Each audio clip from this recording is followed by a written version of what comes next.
Thanks for tuning in to You See Me, focusing on the battle of self-love, acceptance, abuse, spirituality, and much more. Your host, Tina Wynn, will be sharing various ways and strategies that she used to overcome grief, addiction, and depression. You See Me is a self-expressed term Tina uses as a way of making people see the real you. For people to see you, you must first see yourself. Hi, guys, and welcome back to the You See Me podcast. I am your host, Tina Wynn, and I have inside my ego, Quita. Well, for those of you that don't know, I am now Mrs. Tina Wynn-Bridges. I was recently married. Shout out to my husband. Anyway, guys, in light of that marriage, of course, as y'all know, Tina went to her thinking table because that's what I do. It brought about a lot of questions for me, a lot of insight for me, and a lot of things that I just wanted to share with you guys as my audience. And I would like to start by posing you guys with a question. How do you show up, or do you show up for you? Because how could you ever show up for me if you don't know what it is to show up for you? My wedding really brought about insight on that for me, about Tina being able to fully show up for Tina. Because sometimes not being there is really being there for some people. However, being in the moment, mentally, emotionally, and spiritually is a different thing. Because people's physical will show up. But besides a visual body, are they present? And we discussed this in some of my previous episodes on season 1 and a little on season 2. Please go back and review at your leisure. People that have never experienced what it's like to be shown up for will never know what showing up for self looks like. They will never know what it's like to show up for you because they don't know what it is to show up for them. And Quita was that person. I never knew what it was to have other people show up for me. But I knew I was missing something, or at least I thought I was missing something. When Tina showed up for Tina on 9/23 of 23, which was my wedding day, I got the full experience. I got the full experience. And when Tina shows up for people, I show up. I'm there in the moment, emotionally, spiritually, and physically, because I know what it's like to have a room full of people just showing up, but no one's present. And in doing so, I could feel in my spirit that it made a difference in the person's perspective of me. On the other hand, people who don't know what it is to show up for self can't relate to the experience because there's an absence within them for self. You can't want for other people what you can't give to you. I cannot stress to y'all enough the importance of being able to see ourselves in order to see others. You cannot want what you're not able to produce. Sometimes we will experience what it feels like to have people in our lives who show up for everybody but you. And a sense of jealousy starts to set in. We begin to question ourselves on why people aren't there for us the way we need them to be. But are we there for ourselves the way we need to be? Because that's the real question. Are you there for you? The blame is not the people that's not there for you, because we are in control of who's in our life and who we surround ourselves with. Surroundings, guys, that was on season 2. Go back and listen to it. And boundaries. Go watch those episodes. Remember, life is a choice, guys. Life is a choice. And the people we choose to have in our lives is just that. It's our choice. So, who and what are we choosing? I also find that people will find time to deal with you when it is convenient or beneficial to the things that they have going on. So then the question rises, are you convenient to you? And are the choices you're making beneficial to you? Because if you become a convenient in people's lives, that's your choice. Because if they aren't there to benefit you, then what do you have them there for? And if you're not benefiting them, then what are you there for? Then I ask myself, how many people showing up for you, Tina, actually wanted to show up for you? Because you have people that will show up. Rule of thumb, guys, stop being a convenience for folk. Your boundaries are your boundaries. And if you don't have any, then expect anything. When we can openly and honestly show up for others, it shows a level of respect, not only for our Father in heaven, but for ourselves also. It shows that you know how to love and you know how to be loved. And we all know, well, some of us, correction, some of us, those that know, love covers a multitude of sins. It does, guys. And that's not just something Tina pulled out of midair. Go read your Bible. Or are you loving you? That's the question. Are you loving you?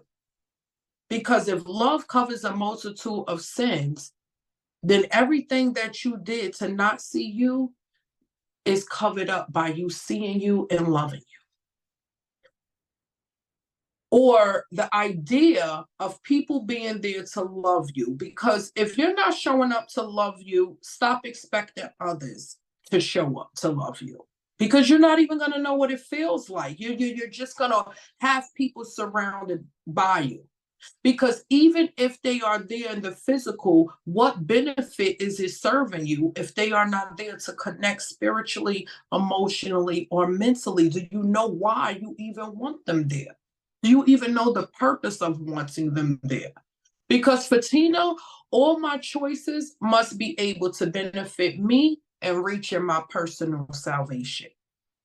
Because each of our salvation is ours to obtain. And if you're not showing up for you, how can you know what that is? Or how can anyone else know what that is? Let's go a little deeper into why people can't or won't show up for self or others. Because there's a why. There is a why. We just often get caught up in the who or the when. We never stop to ask why, which is why most of us can't fully connect with God because we so concerned with the who and the what of the Bible that we forget the most important, the why. Why was the Bible given to mankind to begin with?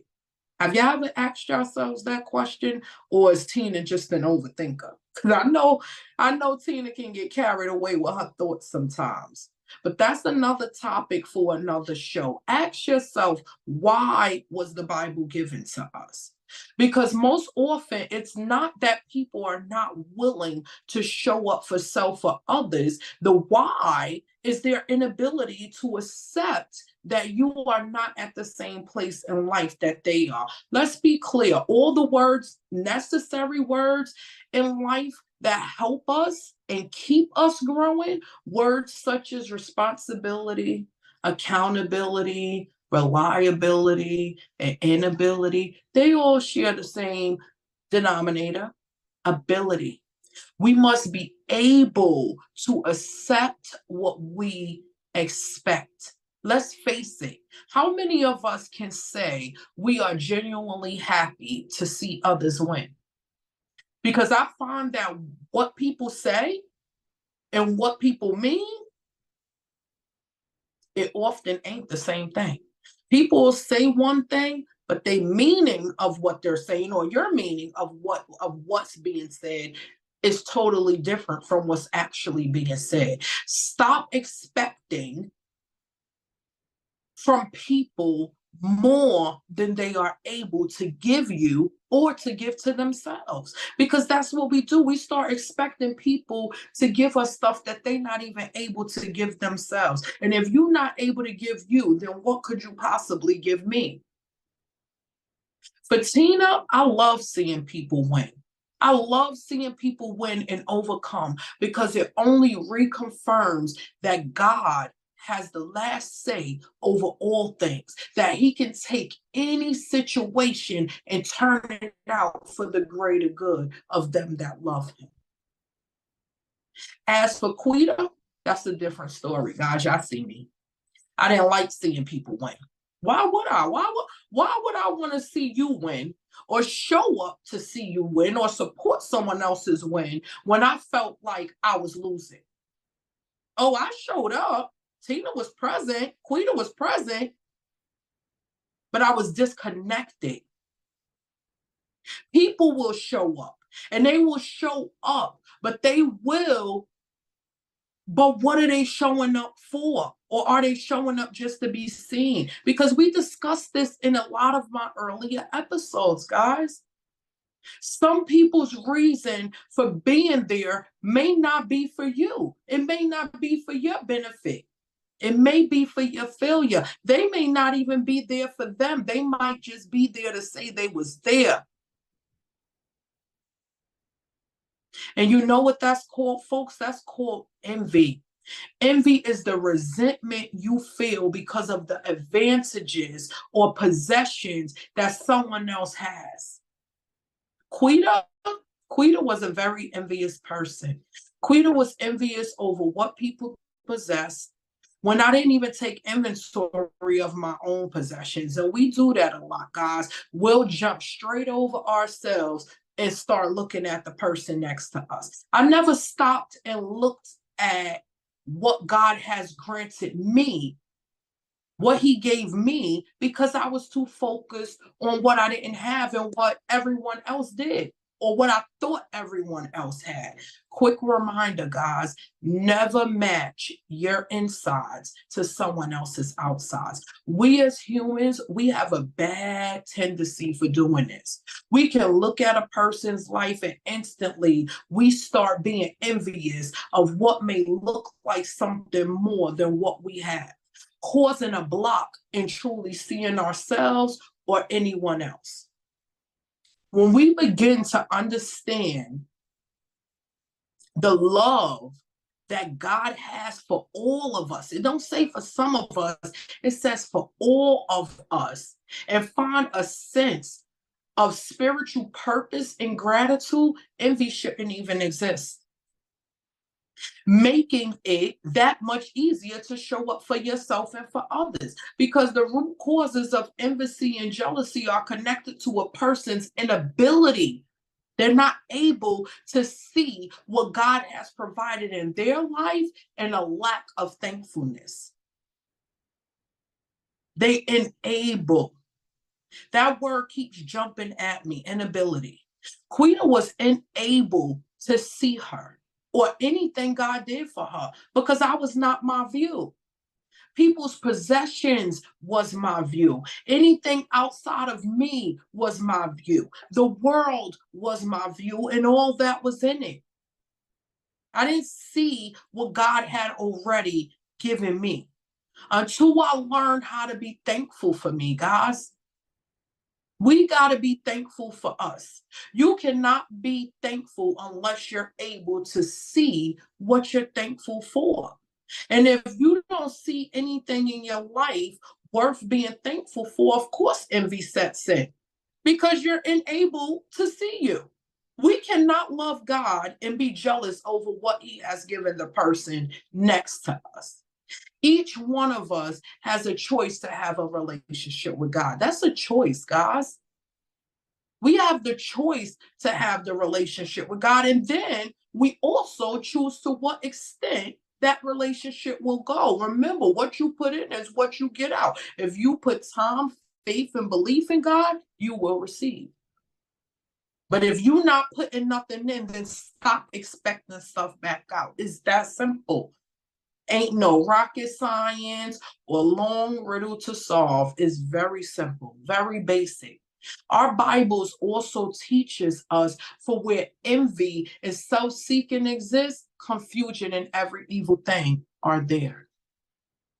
When Quita lived a life of envy, I did all things out of confusion, and most things I did was with evil, self-seeking intent. I didn't care how I made others feel or what others' thoughts might be. I didn't even know what I was feeling or what my thoughts was. I didn't see me, so I clearly was never concerned about seeing you. Showing up definitely wasn't an option. And if I did, it was for me. I showed up for me to be seen present. Not that I was actually present mentally, emotionally, or spiritually, but I was seen in the building. Long as I was seen, that was enough for me. Be clear, because some people are only showing up in your life to be seen, to be able to say they're connected to you, to be able to say they have access to you, to be able to fill all the people who are not connected or who don't have access to you in on what's actually going on with you. They ain't even close to remotely being there for you or for them. When Quita was showing up, well, being present, all that matters was what I was feeling and what I wanted. Which is most envious people. Most envious people is only concerned with what they want. They want what they want, that addict mentality. Again, I didn't see me. I had no clue how to see me, so I definitely couldn't see others. I just dealt well with others. And there's a difference. I knew I wanted something, and what you may have had looked better than what I had and what I was dealing with. So what I did, I came along and I wanted it. I started to envy it. Not that what I wanted was really better than what I had. It just appeared that way because again, I didn't even know what I had or what you had. I just wanted. Most of us want and don't even know what we want because sometimes the things ain't always what they seem to be. I was completely self-centered. Everything I did was to my advantage, my benefit. And if you had something I wanted, I was doing every evil self-seeking thing to take it from you or help sabotage it. Because remember, a person with nothing is going to help you lose everything because they ain't got nothing. I was confused, full of jealousy, and full of envy. But what was I envious of? I had no clue. The lives people were living looked so good from the outside until I actually got in, guys. In life, some doors are easily opened but hard to close, and envy is one of them. Our Bible also teaches us a sound heart is life to the body, but envy is rottenness to the bones. I literally was rotten to the bones, guys. That the stress of it all caused physical aches and pains to my body. Not only were my thoughts confused and evil, but my actions followed that. Because remember, if it starts in the mind, what are we thinking? Where's your thoughts? What is your mindset? I had no clue what it was to be there for Tina. See Tina or see anyone, that was never even an option. I never even knew what that was. Until I learned to be there for me, not just be present in situations, but to be aware and accountable for being there. And that's major because you can have a room full of absent-minded bodies show up for you. But what good is it serving you? Are the people in your life giving you the fuel you need to grow? Are they serving you a purpose or are they just there? I found myself in a lot of situations where I had people but no one was present. It was a room full of competition, confused, and evil spirits being dispersed. Nobody was helping nobody grow because we was all there for the wrong reason. Nobody saw nobody, so nobody was present. It was just a room full of bodies. Being there for a person or providing support to a person is a lot more than words or appearances. It's a lot more than words or appearances. Are you emotionally attached or spiritually connected? Are you there to love and be of help or to tear down with jealous and envious behaviors? Now, I want y'all to ask yourselves that. When you show up for people and people show up for you, are they showing up with love or are they showing up with envy? Because some smiles come with frowns covered up with disguises and piles of surprises. And for Tina, surprises don't work. I need order. There's enough going on in this mind of mine. I can't have stuff all over the place. That don't work for me. I know me. I see me today. I need to know what I'm dealing with, why, and how. You must know you to know how to show up for you or to have others show up for you. In life, we owe no one anything but ourselves. And where people get this idea that they owe people something, it behooves me. I mean, Quita was that person, so I get it, but I don't get it. That's the crazy part, but that's another conversation. I cannot want people to be there for me if I'm not present to receive when they are, or I'm showing up with a heart of envy or jealousy. People will show up for who they want to show up for, no excuses, granted. Then you'll have the ones that'll sell you a good hope. They'll sell you a good bag of hope, but can't fulfill the promise. I've been learned only the things that God promised are the things I should be expecting to receive. Do I get mad at the people who sell me hope and then aren't able to fulfill? No, because I recognize and I respect the spirit. That's who you are.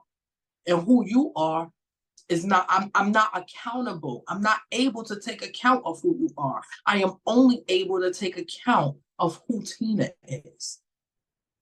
I no longer look at other people's lives and want what they have because I have no clue what it took to get what they have or what it takes to keep it either.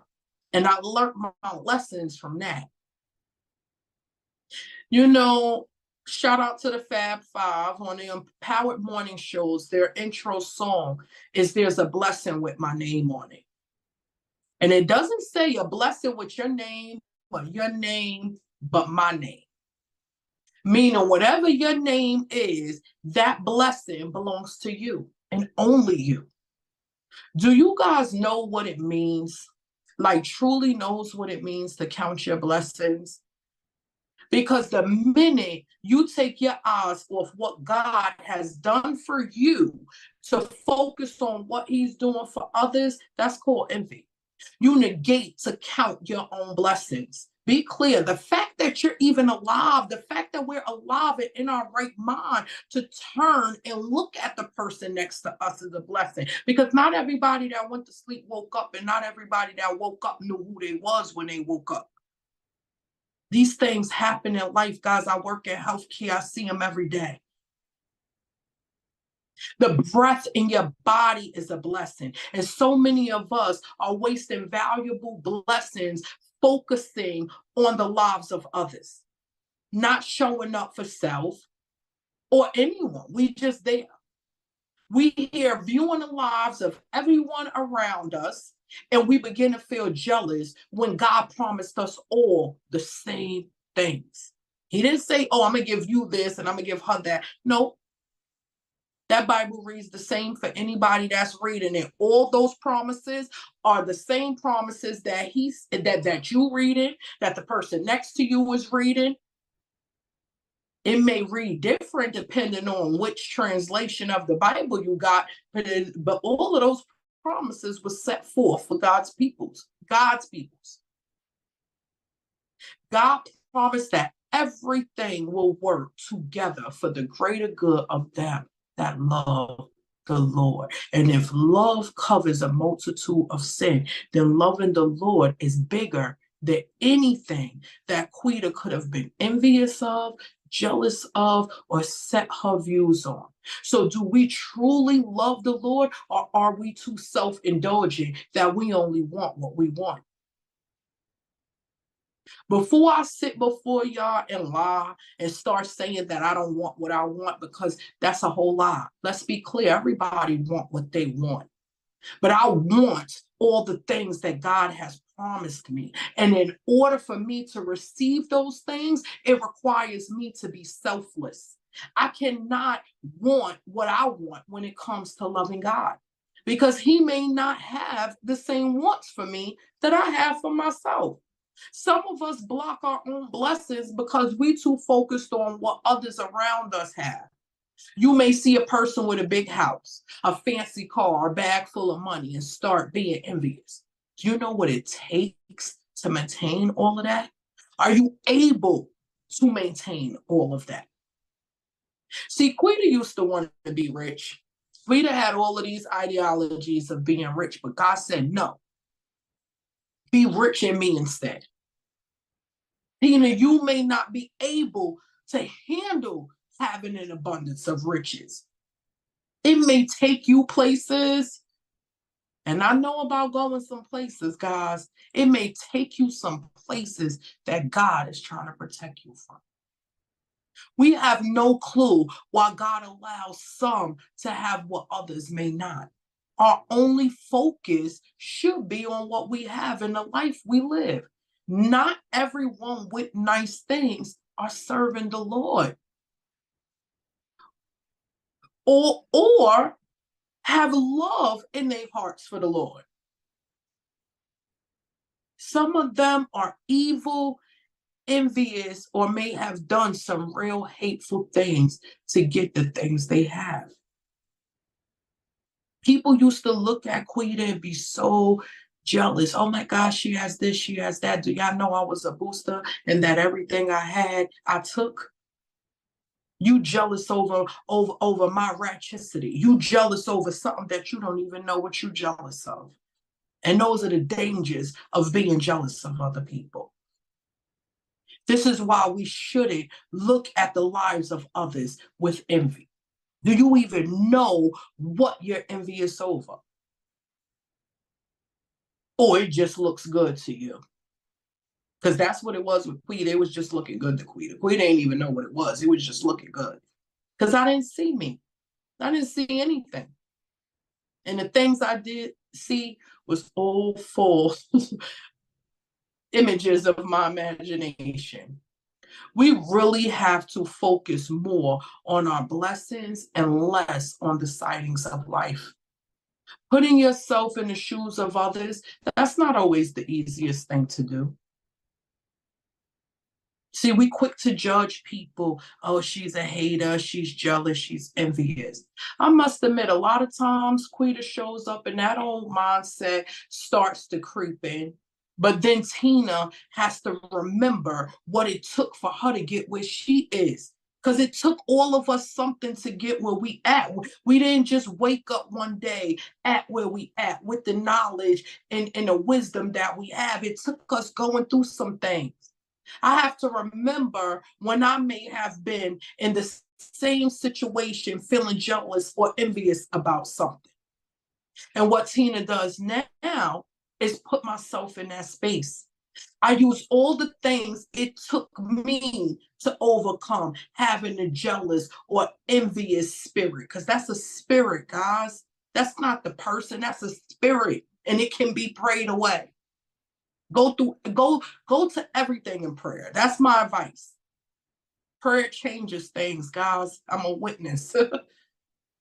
I give that to others in hopes of it helping them overcome that spirit. Jealousy and envy, although not always viewed positively, is a normal human emotion. Emotions that almost all of us have likely experienced from time to time. And if y'all remember from a few of my earlier episodes, emotions are feelings. So do we know what we feel, or are we just feeling? Are we just walking around confused, feeling stuff, or have we self-reflected on what we have in us? Because what a person has is not who they are. You got some devils driving some real fancy cars, that live in some real nice houses, that look real good. Remember, the devil was one of the prettiest angels. The devil wear Prada too, y'all be careful. He doll himself up real nice. Our only true possessions in life are the contents of our hearts and the foundations of our souls, because that's the only thing that's going on. This flesh is withering away. All of this stuff that we see here in life, when we are awakened and put into our new life, because this soul will transcend whether y'all know it or not. And when it does, none of this is coming with us anyway. And we touched on what makes up your soul in my last episode. Are you full of love and life, or envy and death? Hey, hey, hey, how you guys doing? This is Regina Hutt, the wellness practitioner at Empower Mornings. Join me every Monday at noon to work out with Regina on One Network. People wanting you to show up for them, be happy for them, and cheer for them, but they have no idea of how to truly embrace any of it. Their only focus and purpose of having you there, or them being there, is to take note of all you have going on. Folks, we must save us first before we can save others. Time with God is key. Knowing self is foundation. Having a rich soul is all that we need in life, nothing more. We must stop wanting everything our way without knowing our way. Some of us are envious of what looks like a glamorous life for others when it's just them showing up for self. What does you showing up for you look like? When we can positively show up for self, what it looks like for others don't even matter, because everyone showing up for self will ultimately look different. Guys, go out, show up for you, cheer for the person next to you. Your victory or your wins should be your only focus. Show up for you, show up for others, so you can prepare to celebrate your own win with love, not envy. I want all of you guys to be blessed. Go out and see others, come back and see me, and most importantly, go out and see yourselves. You can find me right here on the We Empower Network and on all my other social platforms. It has been fun. Until next time, thank you for joining me.